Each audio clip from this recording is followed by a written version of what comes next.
I was sitting in my rocking chair on Sunday evening, watching my grandson Michael play with his toy cars on my living room floor, when the phone rang with that sharp, cold tone that cuts through peaceful moments like a knife through silk.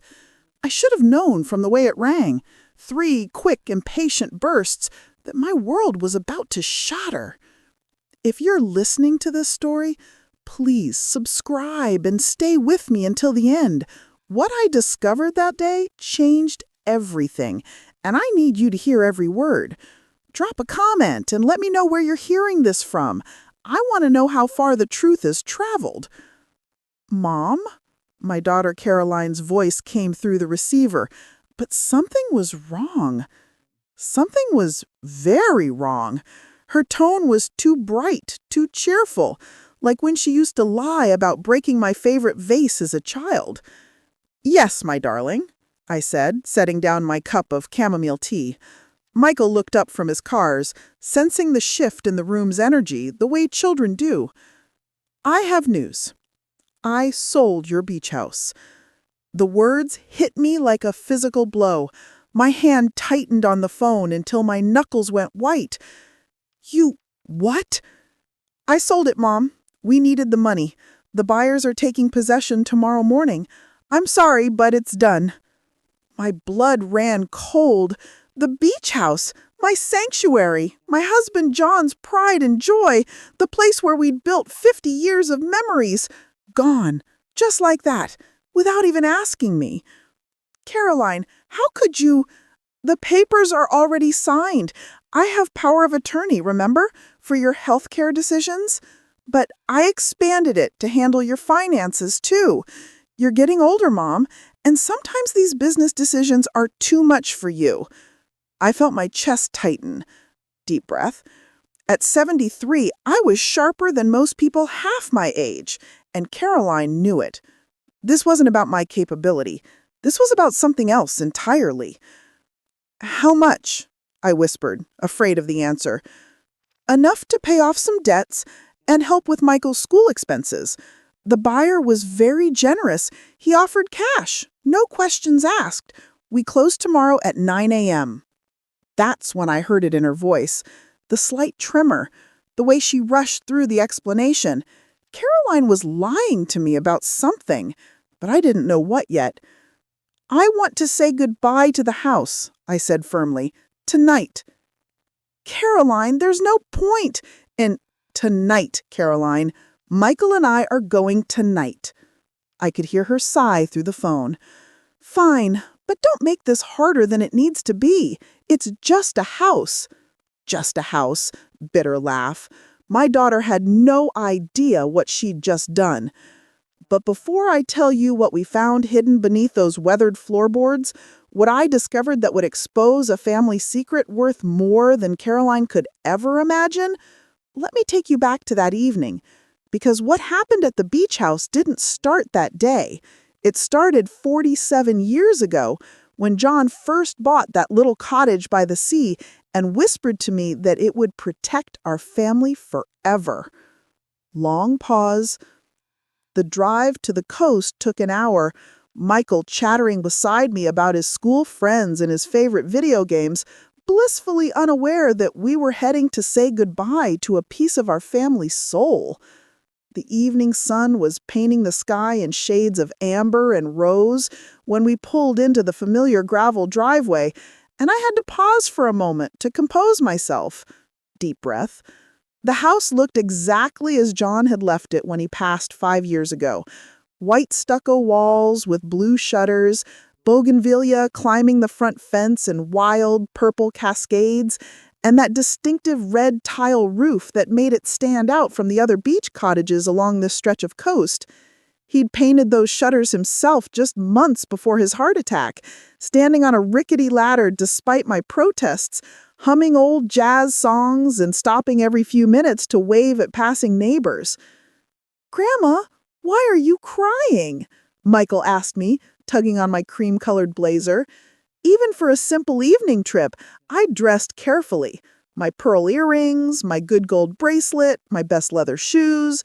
John always said I looked like a queen, and I'd never stopped dressing like one even after he was gone. I'm not crying, my love, I lied, dabbing at my eyes with my lace handkerchief. I just have something in my eye. Michael, being 8 years old and naturally skeptical, gave me the kind of look that suggested he wasn't buying it. But he took my hand anyway as we walked up the familiar stone path, past the jasmine bushes that filled the air with their sweet nighttime fragrance. I fumbled with the keys at the front door, my hands trembling slightly. Not from age, you understand, but from emotion. This would be the last time I'd use these keys, the last time I'd push open this door and smell the unique combination of salt air, old wood, and the lavender sachets I kept in every closet. The house welcomed us with the settling creaks and sighs of old wood adjusting to our presence. Michael immediately ran to the living room and began exploring the way children do, touching everything, examining objects as if he'd never seen them before, which in a way he hadn't, not with the eyes of someone saying goodbye. I walked through the room slowly, letting my fingers trail along the furniture John had chosen, the walls he'd painted, the windowsills where I had placed dozens of small potted plants over the years. In the kitchen, I opened the refrigerator and found it empty except for a bottle of mineral water and some expired medication that Caroline must have forgotten when she cleaned it out. That's when I noticed something odd. Pause. The kitchen had been cleaned too thoroughly, not just emptied, scrubbed. The kind of cleaning you do when you're trying to remove every trace of someone's presence.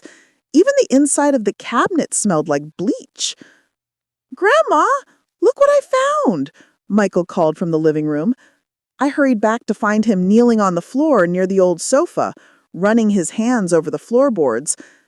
"This one's loose," he announced with the pride of a young explorer. "Listen!" He pressed down on a particular board, and it creaked differently than the others. Not the normal settling sound of old wood, but something else. Something that sounded almost hollow. My heart began to beat faster. Pause. John had been a carpenter before he became a fisherman. He understood wood, understood buildings, understood how to make things fit together in ways that weren't always obvious. I'd watched him work on this house for decades, always tinkering, always improving, always muttering about making it right for Lucy. "Be careful, Michael." But I was moving towards him, my curiosity overriding my caution. He pressed the board again, and this time we both heard it clearly, a hollow echo that suggested empty space beneath. But more than that, when he pressed down, the board at the far end lifted slightly, like a seesaw. My God! "What is it, Grandma?" I knelt beside him, my cream-colored skirt fanning out around me, and pressed my own hand to the board. Pause. It definitely moved differently than the others, and now that I was looking closely, I could see that the wood grain didn't quite match the boards around it, as if this section had been replaced at some point. My mind raced back through memories. Had John ever mentioned working on the floors? Had I ever noticed anything unusual? Long pause. And then I remembered something that made my blood run even colder. 3 months before John died, he'd become obsessed with home security.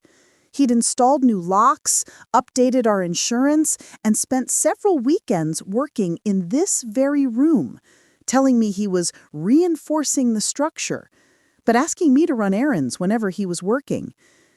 At the time, I thought he was just keeping busy, trying not to think about his diagnosis. But what if he'd been doing something else entirely? "Michael," I said carefully, "help me move the coffee table." We pushed John's heavy wooden coffee table aside, and I examined the floorboards more carefully. What I saw made my hands start shaking. There were scratch marks in the wood around the loose board. Not random scratches, but deliberate marks, as if someone had pried up this section repeatedly. And there was something else. A tiny hole in one corner, just large enough to fit a finger. I looked at Michael, who was watching me with wide, curious eyes.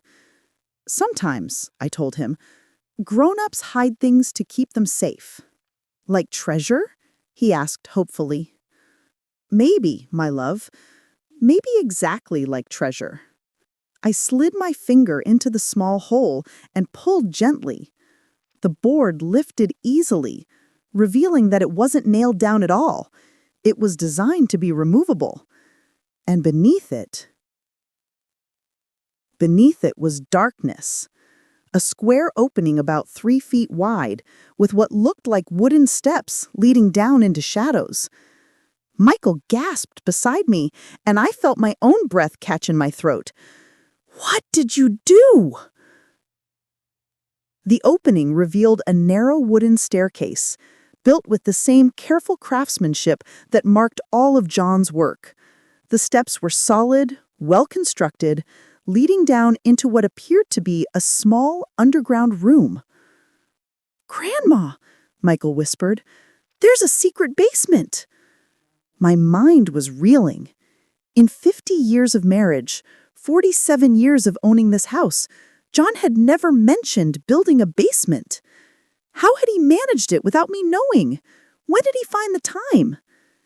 And more importantly, why had he kept it secret? I stood up slowly, my elegant heels clicking on the remaining floorboards. Everything about this situation felt surreal. Here I was, dressed for a simple farewell visit, discovering that my late husband had apparently constructed a hidden room beneath our beach house. "We need a flashlight," I told Michael, but he was already running toward the kitchen. "There's one in the drawer by the sink," he called back.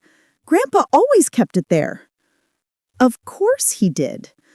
John had been meticulous about emergency supplies, always prepared for power outages and unexpected situations. But now I wondered, had the flashlight been there for regular emergencies or for this?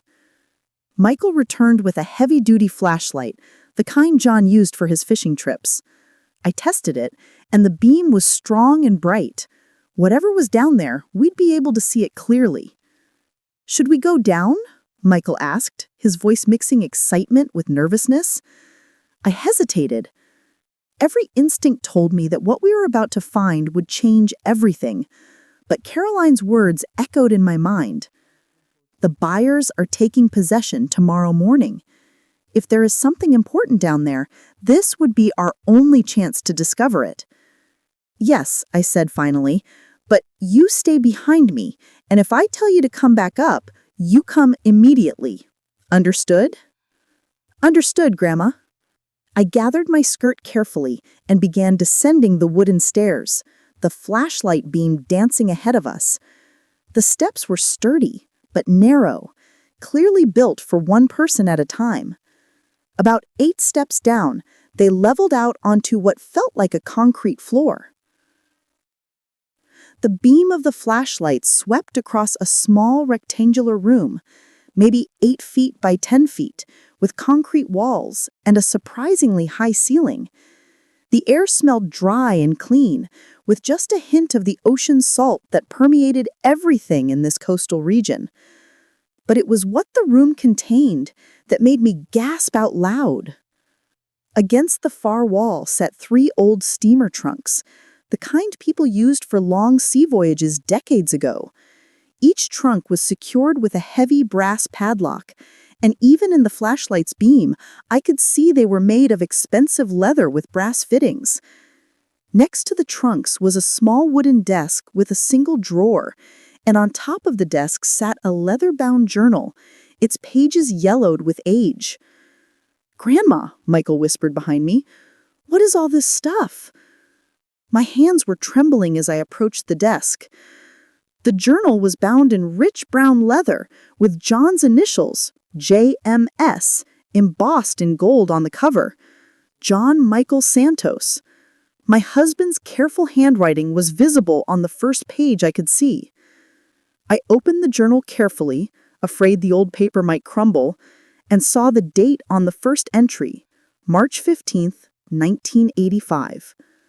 just 2 years after we'd bought the house. "My beloved Lucy," the entry began, and I had to pause to steady myself.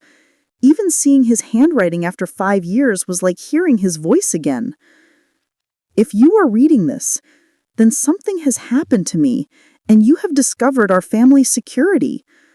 I pray you never need to find this room. But if you do, know that everything here is meant to protect you and our children, no matter what the future brings."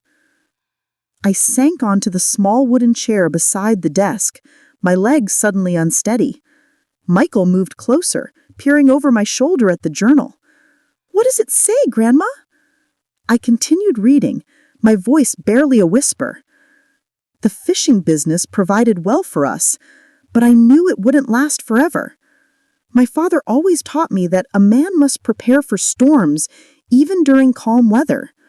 Over the years, I have been setting aside portions of our profits, converting them to gold and silver, storing them safely for our family's future." Gold and silver. I looked toward the 3 locked trunks with new understanding.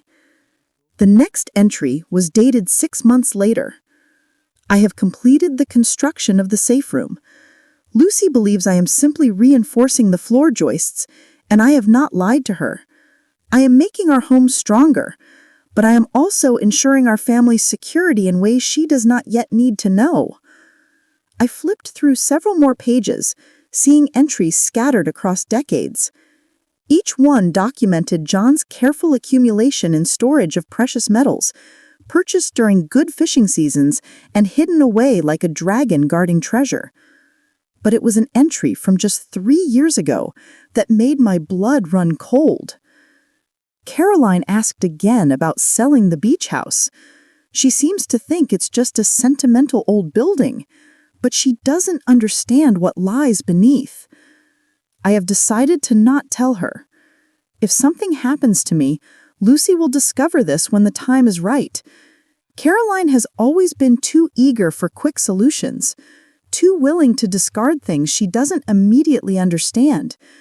This treasure must be protected from impulsive decisions.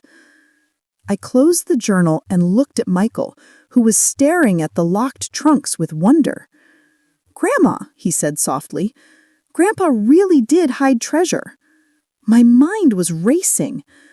If these trunks contained what John's journal suggested, then Caroline had just sold a house worth far more than she could ever imagine.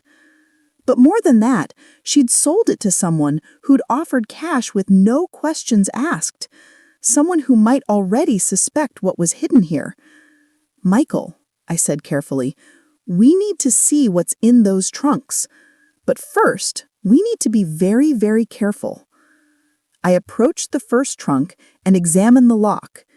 It was old, but well-maintained, the kind of high-quality brass hardware that would require either the proper key or serious tools to open. I tried the desk drawer, and it slid open easily. Inside, wrapped in an oiled cloth, were 3 brass keys. My hands were shaking as I tried the first key in the first trunk's lock. It turned smoothly, and the lid lifted with a soft sigh of old air being released. What I saw inside made me grab Michael's shoulder for support. The trunk was filled with neatly arranged cloth bundles, each one carefully wrapped and tied with string. I lifted one bundle, it was surprisingly heavy, and unwrapped it carefully. In my hands was a gold bar, about the size of a brick, but much heavier, with official markings stamped into its surface. My flashlight beam made it gleam like captured sunlight. "Is that real gold, Grandma?" Michael whispered. I could barely speak. "I think so, my love. I think it's very real." I rewrapped the bar and opened another bundle. Another gold bar, then another. The first trunk contained 12 gold bars, each one probably worth more money than I'd seen in my entire life. With shaking hands, I opened the second trunk. Silver bars, arranged with the same careful precision, Dozens of them, gleaming in the flashlight beam like captured moonlight. The third trunk contained something different. Stacks of old paper currency, each stack bound with rubber bands and wrapped in protective plastic. Even in the dim light, I could see that some of these bills were vintage, probably worth more as collectibles than their face value. I sank back into the chair, overwhelmed. John had created a fortune down here, a literal treasure room beneath our modest beach house. "Grandma," Michael said, his voice full of awe, "we're rich!" But even as he said it, I felt a growing sense of urgency. Tomorrow morning, Carolyn would hand over the keys to a buyer who'd paid cash without questions, someone who might know exactly what they were getting. I picked up John's journal again and flipped to the most recent entries. What I found made my heart race. February 2023. A man came by the house today while Lucy was in town. He said he was interested in buying beach properties in the area. He asked very specific questions about the house's history, about any renovations or improvements. Something about his manner made me uncomfortable. I told him the house was not for sale. The next entry was dated just 2 weeks before John's death. The same man returned. This time he was more direct. He claimed to know that I had valuables stored on the property. He suggested that selling to him would be easier than dealing with complications later. I ordered him off my land, but I fear this is not the end of it. If something happens to me, Lucy must be warned. The final entry was written in shakier handwriting, clearly when John was already very ill. I grow weaker each day. I have not told Lucy about the threatening visitor because I do not want to frighten her while she is caring for me. But I fear I have waited too long to share our secret. If this man returns after I'm gone, she will be vulnerable. God protect my family. I closed the journal with trembling hands. The mysterious cash buyer who'd convinced Carolyn to sell? Could it be the same man who'd threatened John? "Michael," I said urgently, "we need to get back upstairs right now." But as I stood up, I heard something that made my blood freeze.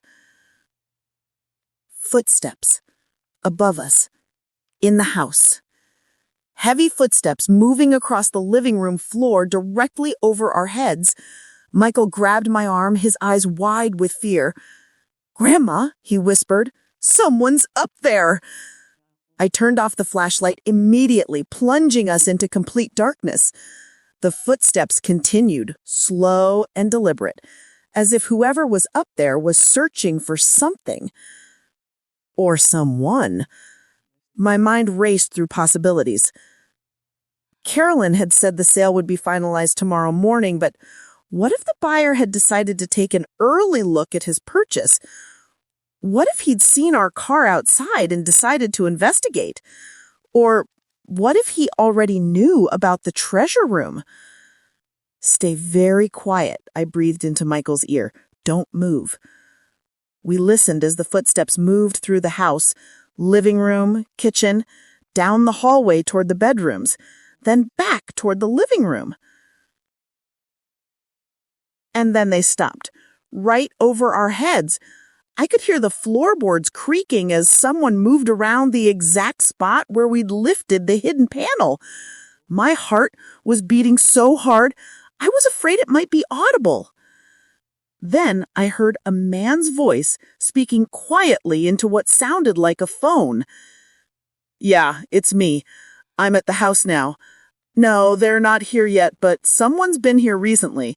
The coffee table's been moved and I can see scratches on the floor. No, I haven't opened it yet. I want to make sure we're alone first."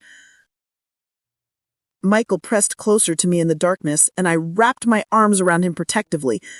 This was no coincidence. Whoever was upstairs knew exactly what they were looking for. Check the perimeter again. If anyone shows up, I need advance warning. Yes, I know how much is at stake. Just keep watch. The footsteps moved away from our hiding spot, back towards what sounded like the kitchen.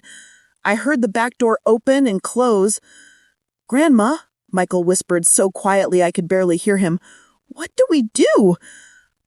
I forced myself to think clearly despite the fear coursing through my veins. We had several advantages. We were hidden, we had evidence of what was really going on, and we knew the house better than whoever was upstairs.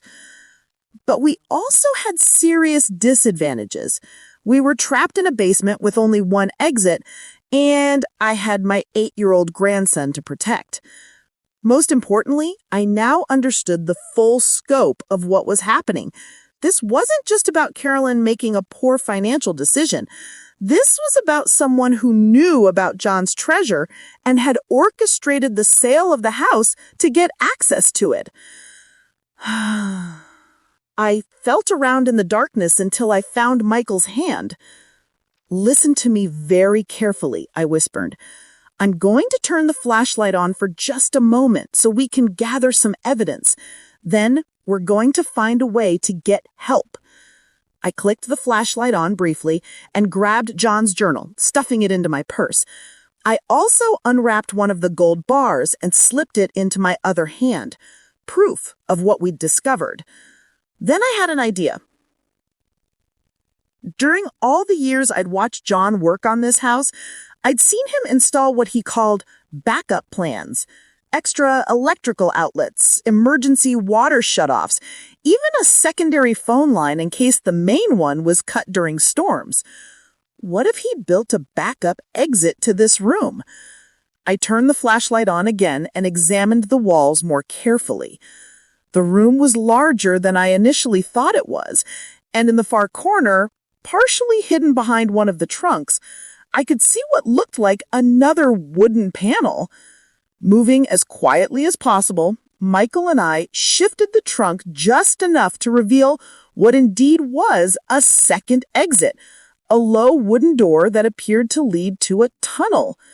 I opened John's journal to the first page and found a rough sketch of the house's layout that I'd overlooked before. During this drawing, the tunnel led to an exit point near the jasmine bushes behind the house, concealed by the garden shed. "Michael," I whispered, "we're going on a little adventure." The tunnel was narrow and low, clearly designed for emergency use rather than comfort. We had to crawl on our hands and knees, with me leading the way and Michael following close behind. The tunnel was longer than I had expected, maybe 30 feet, and it sloped upward gradually. Finally, I saw a faint rectangle of lighter darkness ahead, the exit. I pushed gently on what felt like another removable panel, and it gave way to the night air and the scent of jasmine. We emerged behind the garden shed, exactly as John's sketch had indicated. From here, I could see the back of the house and, through the kitchen windows, the silhouette of a man moving around inside. "Stay low," I whispered to Michael, and we crept toward my car, staying in the shadows of the garden. But as we reached the car, I realized we had a problem. Starting the engine would immediately alert whoever was in the house. We needed help, but we needed it quietly. I pulled out my cell phone and dialed Caroline's number. "Mom?" She sounded surprised. "Are you still at the house? It's getting late." "Caroline," I said urgently but quietly, "I need you to listen very carefully and do exactly what I tell you. Don't ask questions right now, just listen." "What's wrong? You're scaring me." "There's someone in the house who shouldn't be here. Michael and I are hiding outside, but we need help. I need you to call the police and send them to the beach house immediately." "What do you mean someone's in the house? Did you call the new owner?" "Caroline, the new owner is the problem. Just call the police, now." "I don't understand." "Caroline," I hissed as loudly as I dared, For once in your life, just trust me and do what I'm asking. Call the police. Tell them there's a break-in at the beach house. Michael and I are safe, but we need help." I could hear the change in her voice as she realized I was serious. "Okay, Mom, I'm calling them now. Are you sure you're safe?" "We're safe for now. But Caroline, when this is over, we're going to have a very long conversation about what you've done." I hung up and turned to Michael. "The police are coming, but we need to stay hidden until they get here." We crouched behind my car, and I used the time to call my neighbor, Mrs. Rodriguez, who lived just down the beach road. "Elena, it's Lucy. I need a favor, and I can't explain right now, but it's very important. Can you drive past my beach house and see if there are any strange cars parked there?" "Yes, I know it's dark. Just use your headlights." "There's a black sedan? Did you get the license plate?" "Perfect. Elena, can you stay on the phone and keep an eye on the house until the police arrive? Don't get out of your car, just watch." Through Mrs. Rodriguez's running commentary, I learned that there were actually 2 men involved, one inside the house and one positioned as a lookout near the road. This had been carefully planned. About 10 minutes later, I heard the sound of approaching sirens. The police were coming, but they were coming with lights and noise, which meant our intruders would have plenty of warning to escape. "Elena," I said into the phone, "are they running?" "Yes, the man by the road just got in the black car and someone just came running out of your house. They're driving away fast." The police cars pulled into the driveway just as the sedan disappeared around the coastal bend. I waited until I saw the officers get out of their cars before standing up and calling out to them.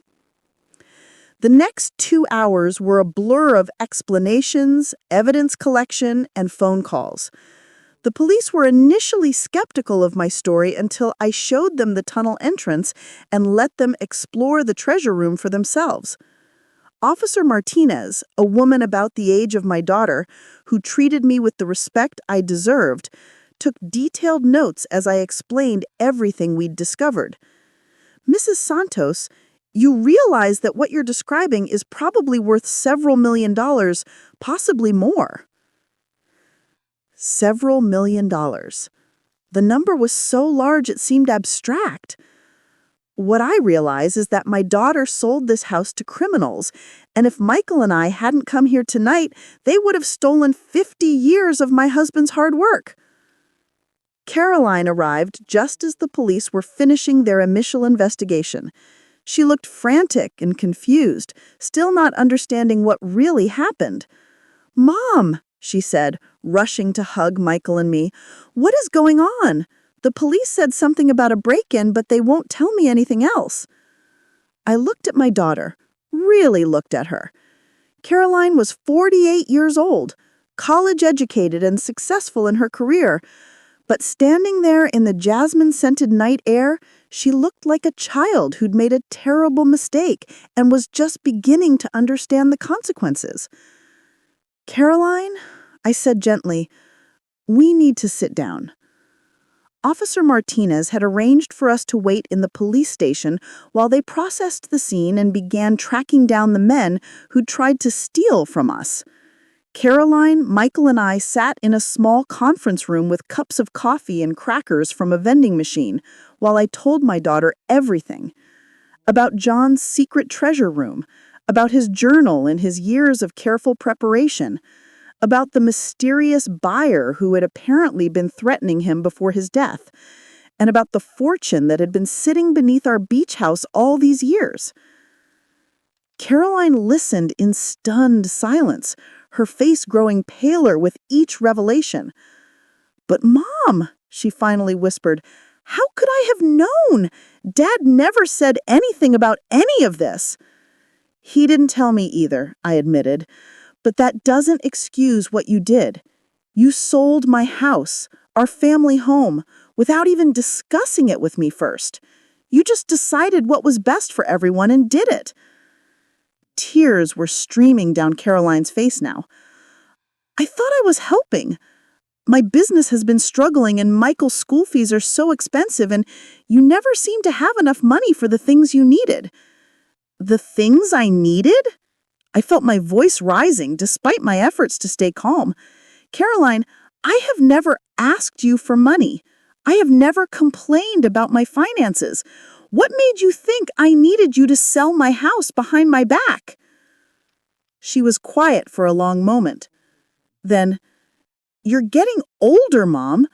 I see you struggling sometimes, counting your change at the grocery store, buying the cheaper brands. I thought the house was just sitting there empty, and the money could help all of us." Long pause. I realized then that my daughter had been watching me with the eyes of someone who'd never truly been poor, who'd never learned the difference between being careful with money and not having enough. To her, my frugality looked like desperation. "Caroline," I said more gently, "I count my change because that's how responsible people handle money. I buy store brands because they're just as good as name brands and cost less. These aren't signs of desperation, they're signs of wisdom." Officer Martinez returned to update us on their investigation. She said, "We've identified the buyers. The sale was conducted through a shell corporation, but we're tracking down the real owners. Based on what you've told us and what we found in your husband's journal, it appears they've been planning this for several years." "What happens now?" Caroline asked. "The sale is void," Officer Martinez explained. "It was conducted under fraudulent circumstances by buyers with criminal intent. The house remains yours, Mrs. Santos, and the contents of the treasure room are legally yours as well." I felt a weight lift from my chest. Deep breath, but there were still practical matters to consider. "Officer," I said, "I can't possibly keep that much gold and silver in a secret room anymore. Now that people know it exists, it's not safe there.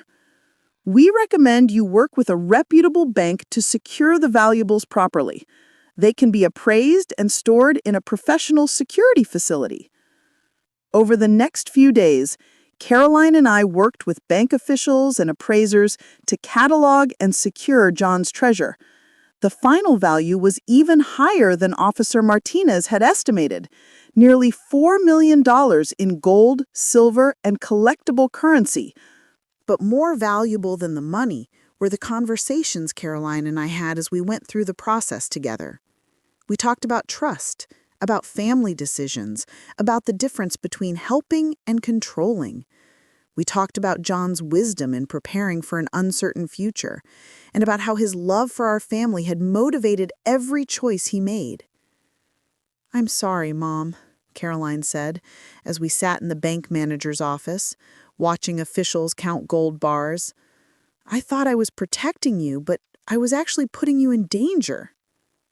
"You were trying to help," I acknowledged. "But Caroline, I need you to understand something. Just because I'm your mother and I'm getting older doesn't mean I've lost my ability to make my own decisions. If you had talked to me about your concerns, we could have found other solutions." "What kind of solutions?" "Well," I said, pulling out my newly updated bank statements, "for starters, I can now afford to help with Michael's school expenses without anyone having to sell anything.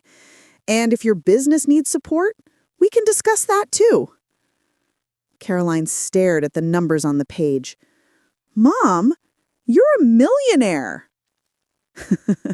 "Yes, it appears I am, thanks to your father's planning and Michael's curiosity and a little bit of luck. And your courage," she added. "If you hadn't been brave enough to investigate that loose floorboard—" "If we hadn't been brave enough," I corrected. "Michael found the secret and you called the police when I needed help. We did this together." 6 months later, the 3 men involved in the attempted theft were convicted of fraud and attempted burglary. The police investigation revealed that they'd been targeting elderly homeowners throughout the coastal region, using public records to identify properties likely to contain valuables. Caroline's business recovered with some financial assistance and a lot of hard work. Michael started at a better school and was selected for a special program for gifted students. And I began dividing my time between my city apartment and the beach house, which I had renovated with proper security systems and a legitimate safe for important documents.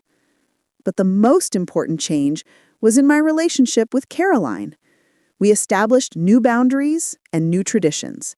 Every major family decision now involves a family discussion. Every month, the three of us spend a weekend at the beach house, cooking together and sharing stories. And every time we pass the spot in the living room where the treasure room entrance is hidden, now sealed and covered with a beautiful antique rug, Michael grins and asks if we should check for more treasure. The real treasure, I always tell him, isn't hidden under the floor. It's right here, in our family being together and taking care of each other.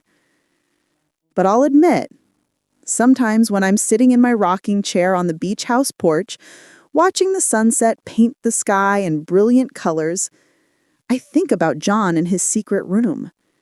He spent decades quietly preparing for every possible future, ensuring that his family would be protected no matter what happened. He couldn't have predicted the specific dangers we'd face, but his preparation saved us anyway. The money was important, but the real lesson was about planning ahead, about protecting the people you love, and about the power of family members who trust each other enough to work together when danger comes. I kept one item from John's treasure room that I never deposited in the bank: his leather journal. I read it sometimes in the evenings, discovering new entries I'd missed in our rush that first night. Stories of his fishing expeditions, thoughts about Michael's future, worries about the changing world, and always expressions of love for our family. In one entry from 2019, he wrote, "Today I watched Lucy teaching Michael how to plant jasmine cuttings. She is so patient with him, so gentle, but also so strong. I pray that if anything ever happens to me, she will remember that strength. I pray that she will know that everything I've done has been to give her choices, to give her power, to ensure she never has to depend on anyone else's decisions about her own life." Reading those words, I understood that the treasure room was never really about the gold and silver. It was about independence. It was about ensuring that his wife and grandchild would never be vulnerable, never be forced into situations where others could control their fate. Caroline learned this lesson too, but in her own way. 3 months after our adventure, she came to me with a proposal. "Mom," she said, "I want to use some of the money to expand my business, but I want to do it right this time. I want you as a partner, not just a silent investor. I need your wisdom, your experience, your perspective." "What kind of business are we talking about?" She spread papers across my kitchen table, business plans, financial projections, market research. "Security consulting for seniors. Too many elderly people are being targeted by scams, fraud, home invasions. I want to create a service that helps them protect themselves and their assets." I looked at the plans carefully.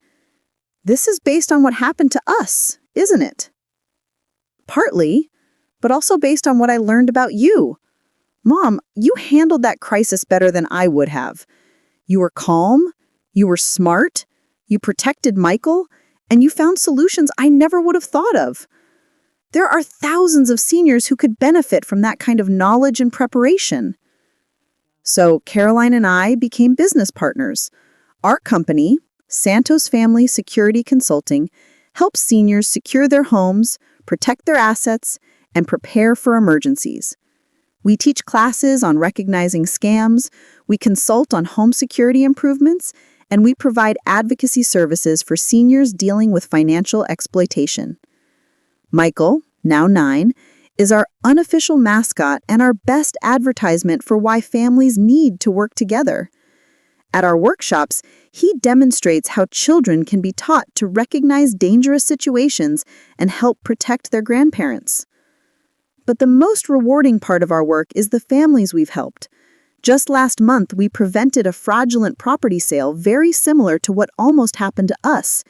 An elderly widower's adult son was being pressured to sell his father's house to pay for necessary care expenses.